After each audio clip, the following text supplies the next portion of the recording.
Before we get started about the video, we would like to thank every one of you who has took us over 500 subscribers. We have been slowly working on making better videos and slowly getting to grips with editing videos, but nothing will change. We still don't want your or YouTube's money and will never ask for your money for membership or Patreon. Thanks again to you all, and if you're new, thank you too. It's Friday afternoon. The week's nearly done. You're thinking about the weekend, maybe a pint down the pub or watching the match with your mates. That's when it lands in your inbox. An email. It looks official. It's from your bank. Or so it says. The logo is right. The colors are perfect. It warns you there's been a security breach on your account. They need you to act fast. They tell you your money is at risk. Your heart starts to beat a little faster. This is exactly what happened to a bloke I know. Let's call him Dave, a normal fella, works hard in an office in Manchester. He saw that email and nearly clicked. Dave told me the email looked completely legit. It had his bank's name, HSBC Urgent Security Alert, right there in the subject line. It created a sense of sheer panic. The message said his account had been frozen due to suspicious activity from a foreign country. To unfreeze it and secure his funds, he had to click a link and verify his details. All of them. His full name, his date of birth, his account number, his password, even the answers to his secret questions. It's a classic move. These criminals play on your fear. They create a crisis that only you can solve, and they give you a deadline that's impossibly tight. They want you to panic. They don't want you to think. He hovered his mouse over the link. His finger was ready to click. He was moments away from handing over the keys to his entire life.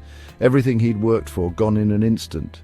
Just think about that. Your savings, your ability to pay your mortgage, your rent, all of it controlled by some faceless crook sitting in a dark room thousands of miles away. It's a terrifying thought, isn't it? But at the last second, something stopped him. A tiny detail seemed off. A little voice in the back of his head told him to pause, to take a breath, and that small moment of doubt saved him from financial ruin. This isn't some story from a film. This is happening right now, every single day, in workplaces and homes all across Britain.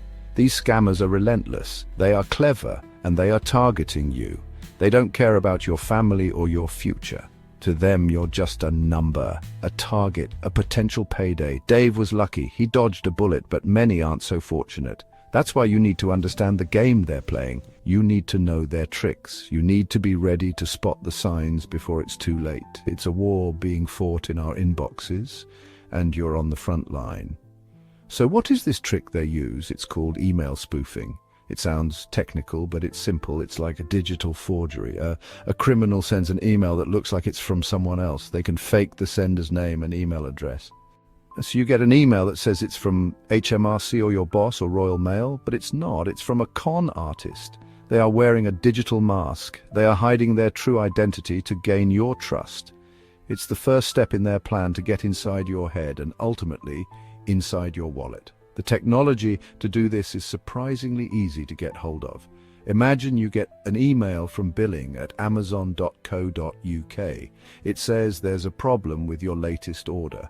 It asks you to click a link to sort it out. It looks real, but the criminal has just copied the Amazon name and faked the address. Another one I've seen targets businesses. An email arrives that looks like it's from the company's CEO. It's sent to the finance department. It says, "I need you to make an urgent bank transfer to this account. It's for a secret acquisition. Don't tell anyone." The pressure is on. The request seems to come from the top, and people fall for it. How do they do it? It's all about manipulating the email system. The system that sends emails wasn't originally built with this level of security in mind. Criminals exploit these weaknesses. They use special software or services to change the information in the emails from field. It's like writing a different return address on the back of an envelope. The postman delivers it, and the person receiving it thinks it came from the address written on it, not the person who actually sent it. So how do you fight back? How do you protect yourself and your family? It's not about being a computer expert. It's about being careful. It's about knowing what to look for. First, always check the sender's actual email address, not just the name. Scammers might spoof the name Barclays Bank, but the email address might be something strange like securityupdate123@bancorp.com. If it looks dodgy, it is dodgy. Delete it immediately. Remember Dave from the start of this story? The tiny detail that saved him was the greeting. His bank always addressed him by his full name. The scam email just said, "Dear customer." He trusted his gut, closed the email and called his bank. They confirmed it was a scam. Be vigilant, be cynical, question everything. But if you stay alert and follow these simple steps, you can keep yourself, your money, and your identity safe. No, don't get fooled. Stay one step ahead.